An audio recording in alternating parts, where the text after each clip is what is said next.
high risk start sits for week 7. Last week I told you that you can trust Kendrick Bourne, and I also told you that Wan'Dale Robinson was in line for a boom game. This week we will tackle more high risk starts and figure out who we can actually trust here in week 7. As always, if you have any start sit questions, drop them in the comments. I'll answer them. And also feel free to comment on other people's questions too. We have a nice community here. All opinions are welcome. Week 7 will truly test our trust in Jaxson Dart against a Denver defense that has typically been viewed as one of the most difficult matchups for opposing quarterbacks and wide receivers. In 2024, they were often labeled as a complete no-go.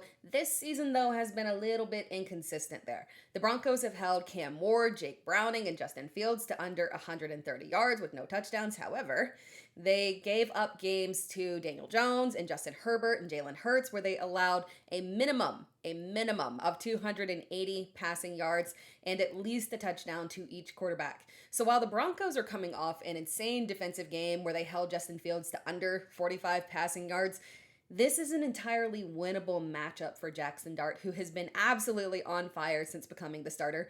Dart isn't winning through extreme passing volume. He is yet to exceed 202 passing yards. However, he has been fairly efficient overall, and he has performed very well despite the limited receiving core.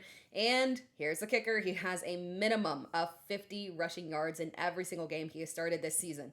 Being a rookie facing one of the league's most difficult defenses, their most difficult secondaries, does make this a naturally risky play. However, Dart remains a strong streaming option this week. If you're wondering if Wan'Dale Robinson is a risky start since Jaxson Dart is technically 1-2, my answer is pretty clear here. No, you're good. Wan'Dale Robinson can pay off as a solid flex play even without a QB1 performance from Jaxson Dart.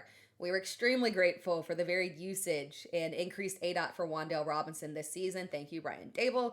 But he is still playing the majority of his snaps out of the slot, which means that actually does bode for him well, specifically in this matchup. Denver's secondary is tough as a whole. However, more than likely, Robinson won't be facing Pat Surtain. While Robinson's matchup won't be a layup, it can be very productive from a fantasy perspective. Robinson was by far the most effective Giants wide receiver in week 7, catching 6 of his 7 targets for 84 yards and a touchdown. He has a reliable target share since the exit of Malik Neighbors, and he is the clear wide receiver 1 in this offense. He should benefit from being the safety blanket for Jaxson Dart in this matchup. Quite frankly, no running back in this offense has a true stranglehold on the RB1 role here with Benson out. Knight was announced as the starter Sunday morning, while the majority of fantasy managers were under the impression that it would be Michael Carter that would get the start after a fairly strong Week 5 performance. However, while Knight was the starter in Week 6, he didn't really significantly outsnap Michael Carter, nor did he outperform him. He also wasn't significantly involved in the pass game here. Knight played 37 out of 73 snaps. Carter played 32 out of 73 snaps. Knight got only 2 more carries than Michael Carter, and Carter saw 3 more targets than Knight, and he ran more routes than him as well. This matchup this week, it also presents a little bit of a problem here because the Packers have been a little bit of a mixed bag when it comes to the run. They had strong performances against Detroit and Washington's backfields, holding both of them to less than 50 yards on the ground. Then the following week, they struggled to stop Quinshon Judkins, and then after that, Javonte Williams.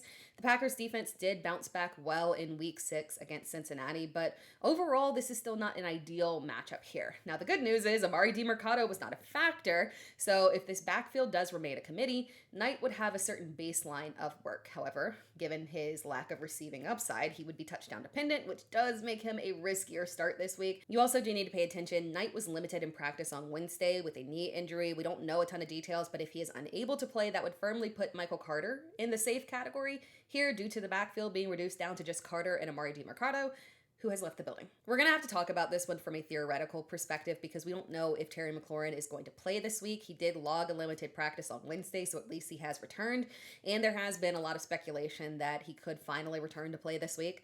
Terry McLaurin, unfortunately, has given us zero reason to trust him, and he definitely serves as a cautionary tale of what happens when wide receivers sit out all preseason holding out for a contract.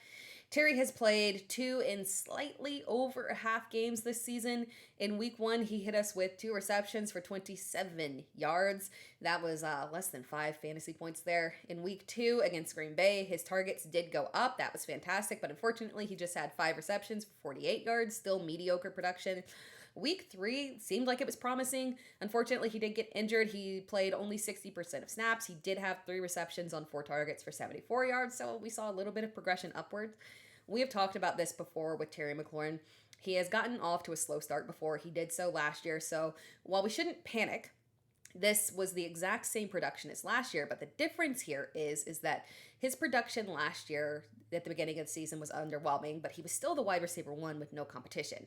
If that remained the case from this year, we definitely would feel like, hey, this is all going to work itself out. Unfortunately, the panic comes in when you have Deebo Samuel in those exact same games with Terry McLaurin, and he is struggling, and Deebo Samuel is having fantastic performances with high volume and touchdowns out there looking like the Deebo Samuel of old. Now, Deebo hasn't been perfect, right? He had a poor week 3 performance where he played less than 50% of snaps. His week 6 performance was also poor, but again, he was dealing with an injury there. The concern here is that Terry is simply going to take a back seat to Deebo. Now, I would definitely be inclined to sit him if he plays, but we are dealing with one little issue in us actually sitting him. Do we sit him against a Dallas defense that is literally the friendliest matchup in the league? A defense that has been so bad that a rookie receiver with a shaky quarterback situation who had yet to have a single touchdown on the season managed to not only get his first touchdown of his career, but 2 of them in the same game against Dallas.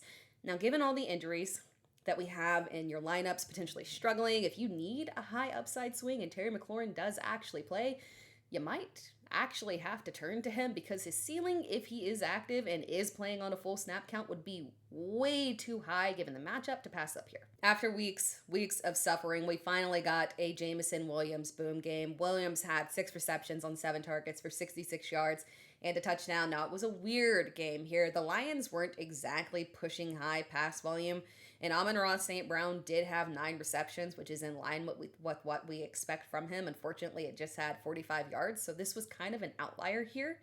Jameson's 7 targets were in line with what we expect from him, so you might be inclined to start trusting him as a locked-in starter again, but we cannot look at this and get too pumped and forget the fact that he had 3 straight weeks of 6 or less fantasy points. Week 5 for him was literally just 1 reception. It's not a coincidence that Jameson had this performance in a game where the matchup leans more on the pass, and both Gibbs and David Montgomery were literally shut down with 8 points for Monty and then 7 fantasy points for Gibbs. Now, Jameson Williams' production, though, given what we know, might actually be kind of predictable because at this point we have 2 boom games for Jameson. Game 1 was an ideal volume matchup against Chicago. Game 2 was the game where, again, we just talked about the run game just straight up didn't work. So the requirement for a start-worthy day for Jameson Williams is facing a terrible defense that gives up a ridiculous amount of volume or a defense that can actually shut down running backs, which means Jameson Williams might actually be on the table again this week. The numbers don't show it because the Bucs have faced Christian McCaffrey and Bijan Robinson, who put up extremely high numbers through the air specifically and tilted the fantasy points to make the Bucs look like they are terrible against the run. They're actually tougher against the run, clearly, than they are through the air. This should be a high-volume game despite the Bucs being very short-handed at receiver, and because it's more of a difficult matchup on the ground, this does actually profile as a game where Jameson Williams can have another boom game. It feels like 5,000 years since we actually talked about Nick Chubb because in week 4, we thought that Woody Marks was going to take over the backfield, and we all pushed him up in our rankings, and we were ready to start him. We felt amazing. It was a juicy matchup against Baltimore. It made logical sense, but that matchup came, and we got bamboozled by the Texans, reversing course and having Chubb be the lead back, but also the game getting so out of hand so quickly that they ended up pushing significant volume to Dameon Pierce, of all people, because it was a complete blowout. Now, the Texans had a week 6 bye, so now we're here wondering, who can we actually start and trust out of this backfield, Nick Chubb or Woody Marks? I think that what this whole experience has taught me personally is that I might have to add DeMeco Ryans to my betrayal list right next to Arthur Smith and Josh McDaniels and just call it a day here. But with all the running back injuries, we do have to actually look at Nick Chubb as a potential flex option here, or maybe even an RB2. Now, Chubb did appear to snatch his lead back role back, but that doesn't mean that will actually happen this week. I would expect this to remain a committee between Chubb and Marks, and I would expect for both of them to have a little bit more upside this week, but probably not massive ceilings here. We likely won't see any involvement from Dameon Pierce, so that does bode well for everybody, but not well enough that I want any part of this backfield as a flex option or an RB2 really. Seattle has a tough run defense. In all likelihood, Houston will play from behind. If anyone benefits, I do think that would end up being Woody Marks, but neither is particularly trustworthy right now. And let's do more of a deeper flex play here. If you're in a 10-man league, you're not looking at Elic Ayomanor, but if you're in a 12-man, it's a little bit deeper here. You might have to turn this direction and maybe wondering if you can trust Ayomanor here. We'll know more about Calvin Ridley's status as the week goes on, but he didn't practice on Wednesday, and given that the issue is a hamstring injury, more than likely he's going to be out this week. That does open up the door for Ayomanor to be the clear wide receiver 1 for the Titans. The problem here, and why he is such a risky play, is that there is no actual guaranteed inherent value in being the wide receiver 1 for the Titans. We thought Cam Ward was progressing in a positive direction after a slightly better performance against Arizona, and we were clinging to that impressive game-winning drive.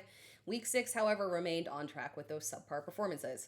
Ridley left the game fairly early, and despite that early exit, Ayomanor still only had 3 receptions for 27 yards, and it was Van Jefferson who had the stronger performance. Now, in terms of snaps, routes, and targets, the lead receiver definitely does still favor Ayomanor. However, it is difficult to trust there will be enough yardage to actually support him as a starter. And Ward has only threw 3 touchdowns this year. And the last time we saw a touchdown from him, a passing touchdown, that was way back in week 3. Ayomanor isn't just a risky start.